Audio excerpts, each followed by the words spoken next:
Hey guys, I just got back from watching a movie. It was called Silent House. Actually, I went to the movies on a film assignment. I'm taking a film class, and this was our assignment: was to watch a movie, um, and then kind of like review it or um, discuss its um, technical things, just to kind of discuss it. I'm supposed to write it on paper, but I'm trying to keep it fresh in my mind while I still can. So at least I can come back to this audio file later and write down all of my thoughts. So, this movie. Well, first let's talk about why I went to go see this particular movie. Um, so, this is actually the second video assignment that in my class, and it was supposed to be where we would go and watch a foreign film or an independent film, not a major blockbuster one.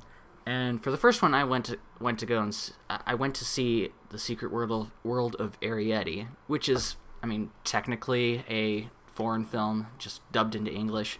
That one was good, and I liked that one. But so the second one, for some strange reason, the teacher then said, "Okay, you know what? How about we have a list of movies for everybody? A list of movies. I'll write them up on the board, and everybody can just pick one and to go and see." And one of the girls in the back of the class said, "Ooh, put down Silent House." That one was like really technically well made, and it was one continuous long shot. It was awesome. So I thought, like, okay, that's pretty cool. Why not? Um, so I went to go and see this movie, and indeed, like she said, it was indeed one continuous long shot.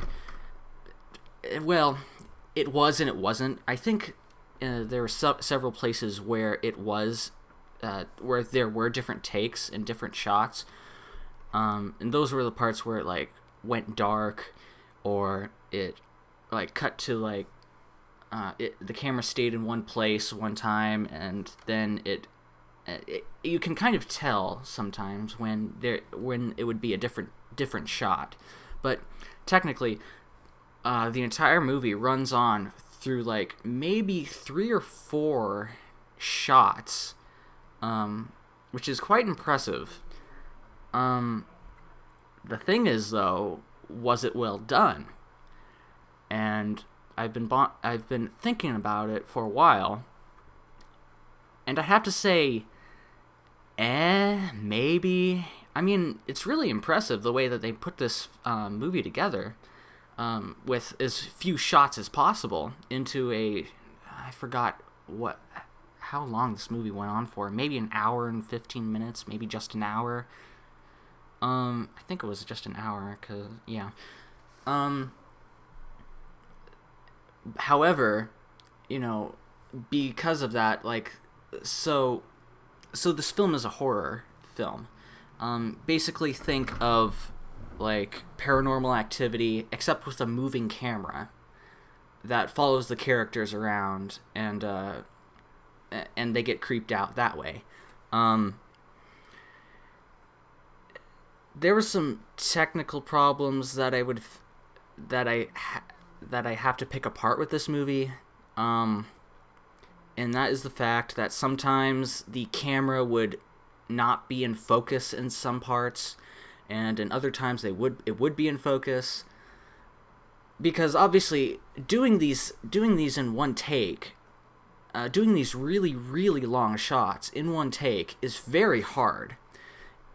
And so I can kind of see like that there would definitely be some technical flaws within the movie, but there were some scenes that I just hated because the shots would be out of focus. There was one time where the main character, her name is Sarah, she's running out of the house because she's getting freaked out, and she's running across the field to get away from this house, and the camera just like boom, boom, boom, boom. It's just shaking all over the place. It goes in and out of focus. I almost got sick because it was and usually I can stand shaky cams for the most part, but I don't know. They like went overboard with the shaky cam on that one. Like the cameraman, like I assume, was also running and stuff. Like the shots would go in and out of focus. It just I almost threw up.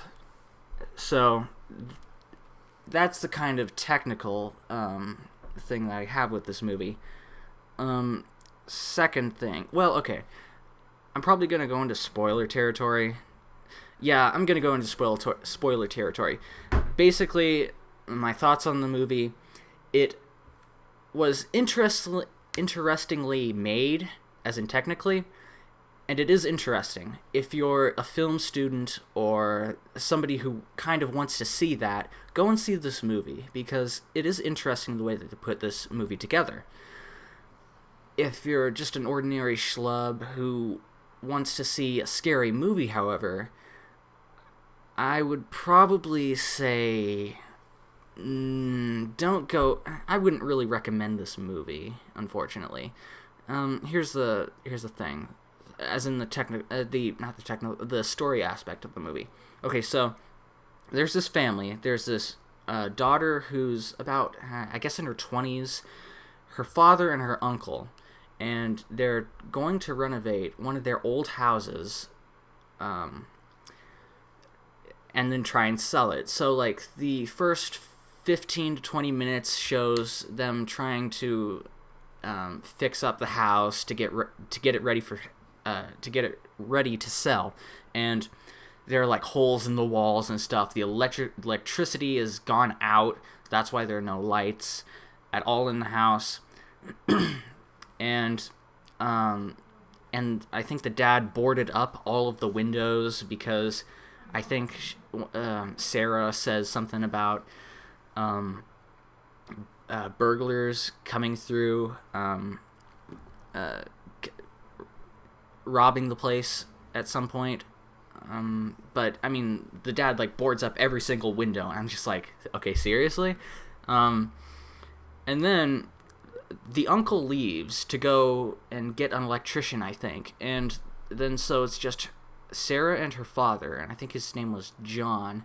Yeah, it was John. And like she hears a noise upstairs, and so it's kind of that paranormal activity, boots clomping upstairs type of thing.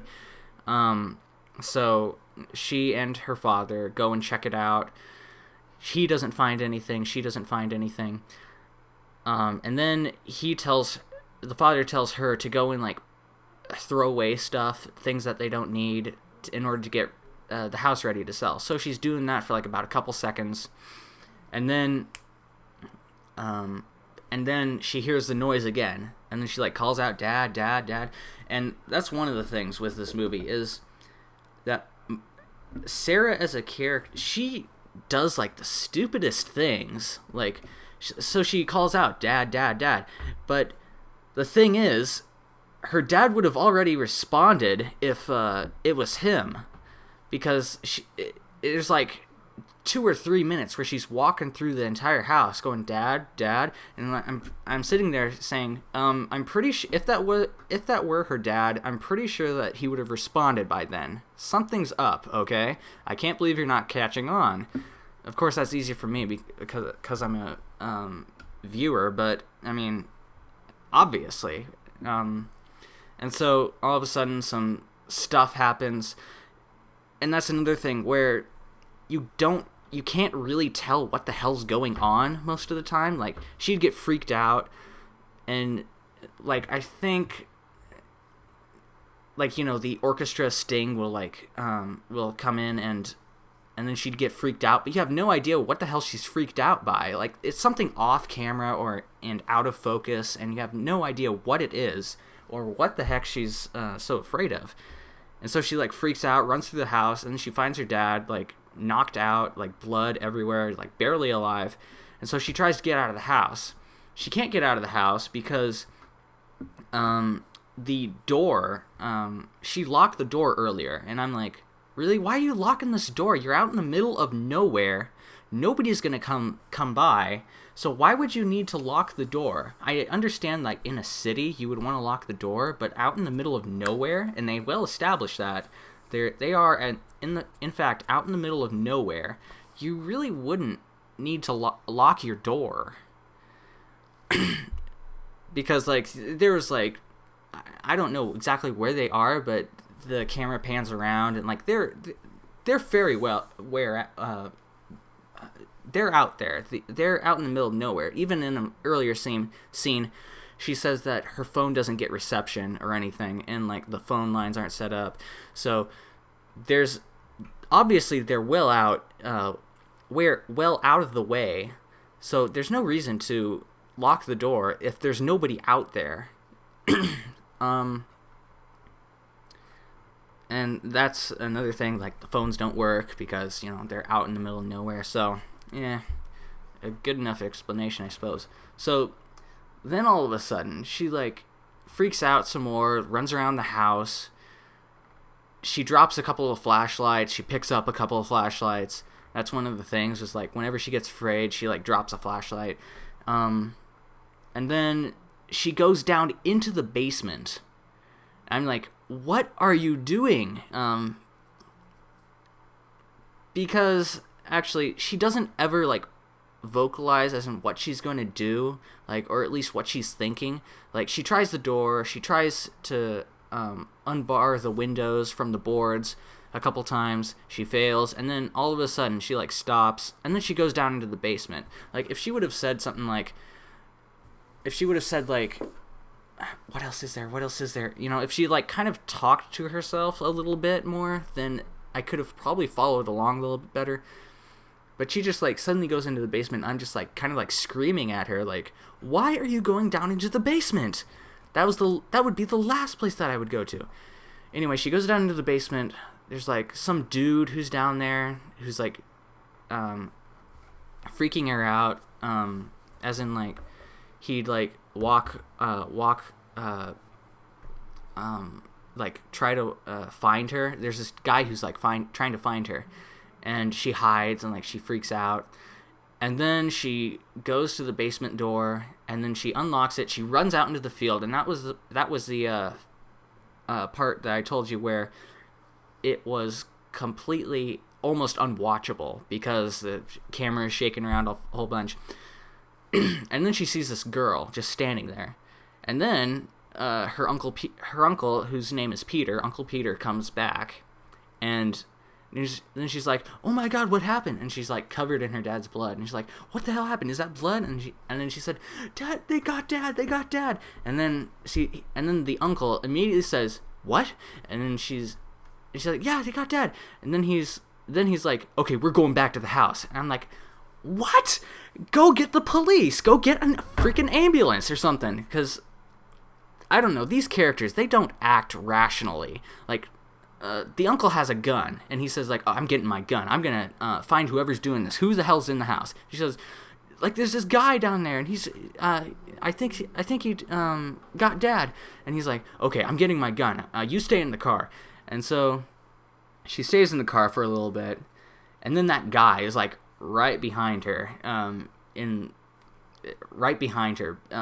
the car, and then she freaks out and she runs into the house, and then she locks the door again, and then she runs to her uncle, and she's like freaked out, and he's like, "Okay, let's try and find your dad, okay?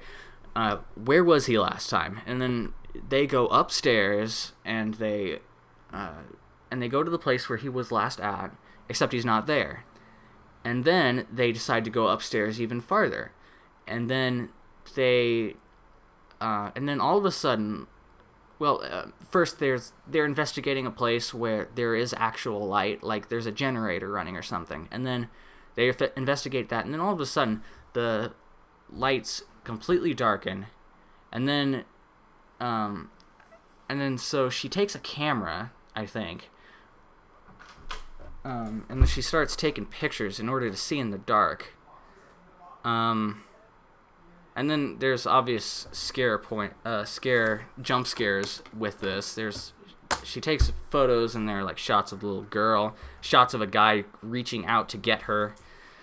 And then the light comes back on. She's underneath the pool table, and then this is where the story starts to lose me, because all of a sudden, it starts to turn out that it isn't like paranormal, that it's in her head, because the little girl that she keeps on seeing, she's on the pool table, while Sarah is underneath the pool table, and there's a guy who sounds like Uncle Peter, like going circling around the pool table, taking pictures. So it's hinted at that it's happening in her head, and that it's also hinted at that she was raped by her uncle and her father. So that's where the story starts to lose me. Just because immediately all kind of tension just floats away for some reason, because once I started understanding that it was all in her head, all of a sudden all the tension immediately evaporates for some reason. I don't know why, but that's what happens, because suddenly you shift from the paranormal to inside her head, where you know that she's going to be okay, because, you know, it's in her head. And so she gets freaked out and has an acid trip, and then she finds herself back downstairs, and she has and then one of the other characters come in, which is this girl. She's not important, actually. She comes by like earlier on to like say hi to Sarah, and she says that she was her childhood friend, and then she comes back, and she's going like, hey, what's going on? And she like tries to get out of the house, and then she's like, no, that's not gonna work. She goes into the dining room, and then she sees her father like duct taped and like tied up in the dining room, and the girl's like, don't you remember what happened? And then she like passes her like this box full of photos, and it's photos of her being molested when she was a child by her father and her uncle. And then like she tries to struggle with the girl, and then she says, you shouldn't hurt yourself, Sarah. And then it turns out that she was inside her head the entire time. And then she unties her father, because she's starting to feel conflicted and everything. And then her father suddenly like beats the living shit out of her, and like her uncle's on the floor, and she's like, and the uncle's like, no, stop, leave her alone. And then Sarah comes around and then like smashes his head in with a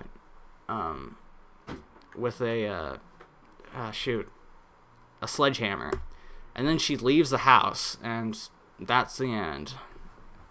So